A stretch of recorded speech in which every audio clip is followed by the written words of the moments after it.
Let's face it, finding love in the Philippines isn't hard. But finding the right kind of love? That's a different story. Too many men show up in paradise with their guard down, their wallets open, and their hearts ready to give.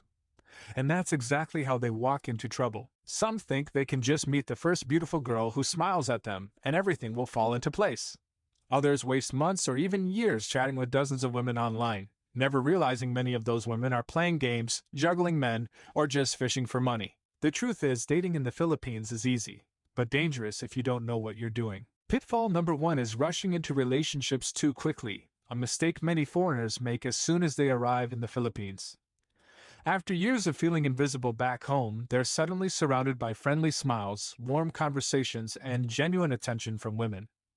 It's easy to feel special, even irresistible. That kind of flattery can be powerful, especially for someone who hasn't experienced it in a long time. So they dive in headfirst.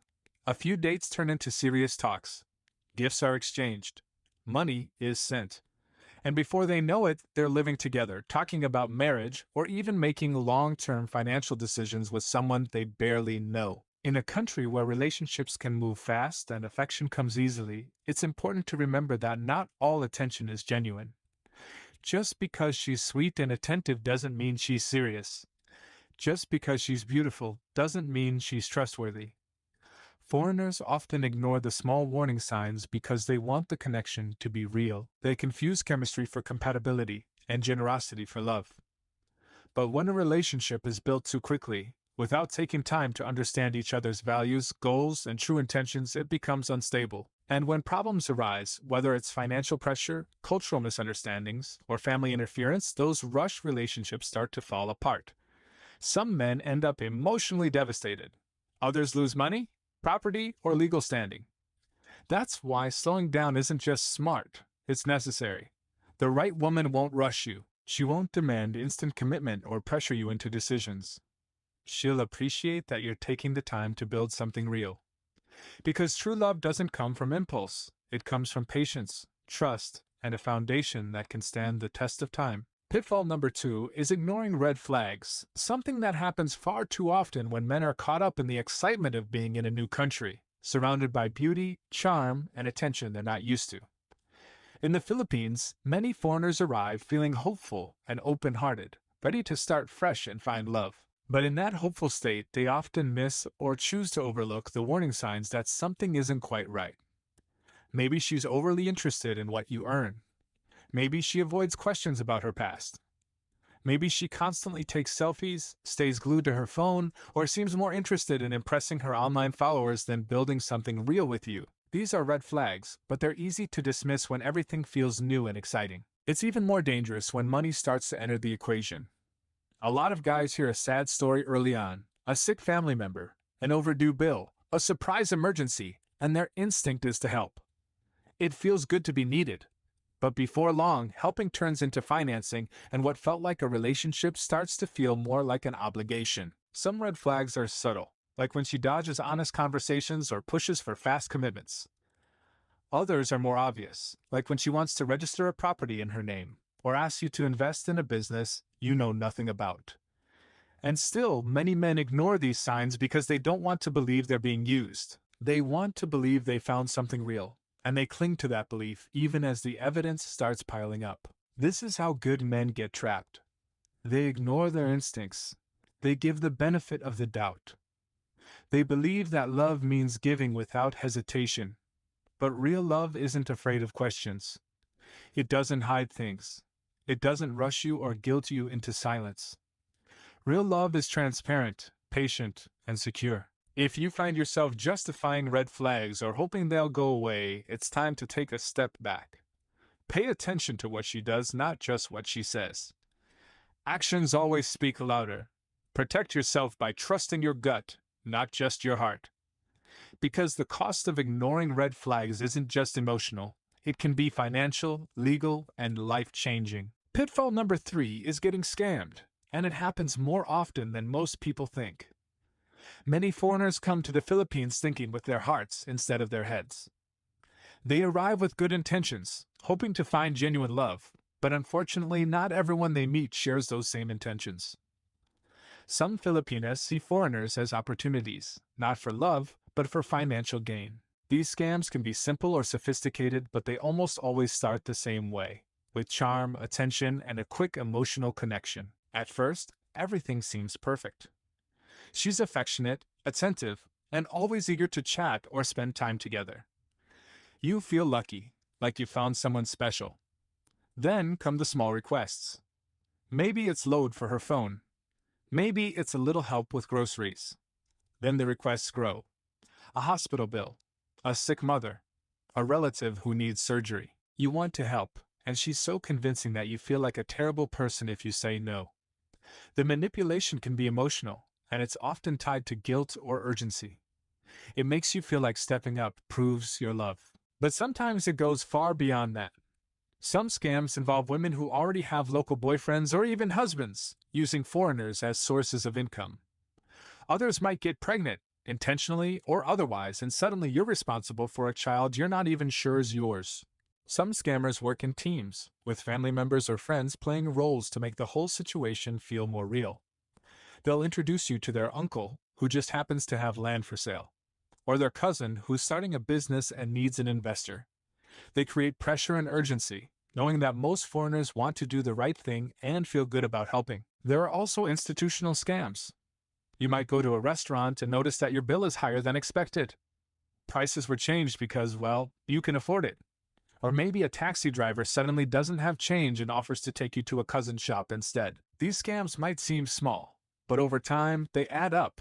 And more importantly, they create an environment where you're constantly being targeted simply because you stand out. Getting scammed doesn't just hurt your wallet, it hurts your confidence and makes it harder to trust the next person who might actually be genuine. And sadly, many men who fall for one scam will keep falling because they don't want to admit they were tricked. Pride keeps them from cutting off the wrong person. Denial makes them keep sending money, and before they know it, they're emotionally and financially drained. That's why awareness is everything. You have to stay sharp. You have to look beyond appearances and pay attention to patterns. Is she always in need? Does every conversation eventually turn into a request for help? Is there pressure to invest, send money, or buy things quickly? These are all red flags that need to be taken seriously. Protect yourself by slowing down, asking questions, and remembering that love doesn't come with a price tag. The right woman won't ask you for anything but your time, your honesty, and your respect. Anything beyond that, especially early on, should make you pause. Because in the Philippines, just like anywhere else, real relationships are built on mutual trust, not financial dependency. Pitfall number 4 is relying on online dating, a trap that many foreigners fall into before they even step foot in the Philippines. On the surface, online dating seems like the easiest way to meet someone. Just create a profile, start chatting, and make a connection.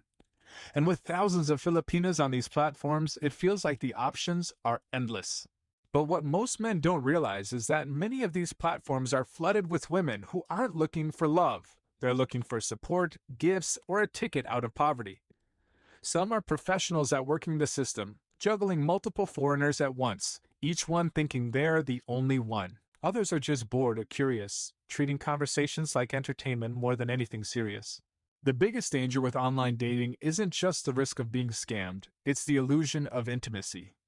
You can spend months chatting with someone, exchanging sweet messages, sharing personal stories, even sending money, all without ever really knowing who's on the other end. You think you've built a relationship, but you've never even seen how she lives, met her in person, or witnessed how she treats people in real life. That kind of connection is built on fantasy, not reality. It's easy to fill in the blanks with what you want her to be, especially if she's saying all the right things. But it's not real until you've spent time together face to face, outside of screens, filters, and carefully crafted messages. Some women online are genuine, of course, but the problem is it's almost impossible to separate the real ones from the fakes until it's too late. And even the genuine ones are often overwhelmed by attention from dozens of men around the world, many of whom are offering more money, more promises, or quicker paths to visas and opportunities. That competition turns dating into a transactional game, and even good-hearted women can be tempted to play along just to survive. Meanwhile, the men who rely too heavily on these platforms are missing what's right in front of them. In the Philippines, meeting women in person is not only easier, it's more authentic. Whether you're at the mall, walking through town, eating in a local restaurant, or just going about your day, there are endless opportunities to strike up a conversation and meet someone organically. In-person interactions allow you to see real reactions, real behavior, and how someone handles everyday situations. You can tell so much more from body language and energy than you ever will through a screen. Relying on online dating puts you at a disadvantage. It delays real connections, exposes you to scammers, and fills your head with expectations that rarely match reality. Worse, it makes you feel like you're doing the right thing, investing time, building trust, when in truth, you're just spinning your wheels in a world where words are cheap and intentions are blurred. The better approach is to wait until you're on the ground. Meet people naturally, through social settings, daily life, or with the right guidance, a personalized in-person introduction process where you can actually evaluate chemistry, compatibility, and sincerity in real time. That's how real relationships begin, and that's how you protect yourself from the disappointment that so often comes from chasing a digital dream. Pitfall number 5 is not having a guide, trying to navigate everything on your own in a culture you don't fully understand. This is one of the most overlooked but costly mistakes foreigners make when dating in the Philippines. They land in the country full of hope, maybe a little confidence, maybe even a touch of arrogance, thinking they can figure it all out by themselves. But what they don't realize is that dating here is not just about finding someone attractive and getting along. It's about understanding deep cultural nuances, family dynamics, unspoken expectations, and the hidden social rules that shape every relationship. In the West, dating tends to be more individualistic. Two people get to know each other and decide if it works. In the Philippines, however, it's rarely just about the two of you. Her family often plays a huge role, sometimes silently influencing the relationship behind the scenes. There are expectations around money, living arrangements, and even your role in her extended family's life. Without someone to explain these things, you're basically flying blind. You might interpret her behavior one way, while she's operating on a completely different cultural script. That's how miscommunication happens. That's how trust breaks. And that's how good intentions turn into avoidable disasters. Even beyond relationships, day-to-day life in the Philippines can be confusing if you don't know your way around. From getting overcharged at local shops to trusting the wrong people, there are traps everywhere for the inexperienced. Some men think reading a few online articles or watching some YouTube videos is enough, but those don't give you personalized advice. They don't know your situation, your personality, or the kind of woman you're actually looking for. That's why having a guide, someone experienced who actually understands the system from the inside out, is not a luxury. It's a necessity. A good guide helps you avoid common mistakes and see the warning signs before you get too deep. They help you focus on the right things, meet the right people, and move at the right pace. More importantly, they give you honest feedback, something you'll rarely get in an environment where everyone's trying to stay polite or protect their own interests. When you're dealing with matters of the heart and finances, honesty and clarity are everything. The stakes are too high to be guessing your way through it. There's nothing weak about asking for help. In fact, it shows wisdom and humility. The men who succeed in the Philippines, who find lasting relationships and build real lives here, are usually the ones who had someone looking out for them. Whether it's a trusted friend, an expat with experience, or a personalized matchmaking coach who understands both cultures and can walk you through every step, having a guide is the difference between finding love and falling into a trap. Without one, you're not just risking your heart, you're risking your time, your money, and your peace of mind. If you're serious about finding a genuine, lasting relationship in the Philippines, and you want to avoid the scams, the heartbreak, and the wasted time, then don't try to do it alone. With my Match with Filipinas service, I handle the hard part for you. I use my personal network, proven ad strategies, and real experience on the ground to find you up to 50, sometimes even 100 quality matches who actually fit what you're looking for. You stay in control, you choose who you connect with, and I guide you every step of the way. This isn't a dating site. It's a highly personalized matchmaking service designed to give you real options and real results. If you're ready to meet sincere Filipinas without the guesswork, reach out and let's get started. You deserve better than trial and error. Let's find her the right way.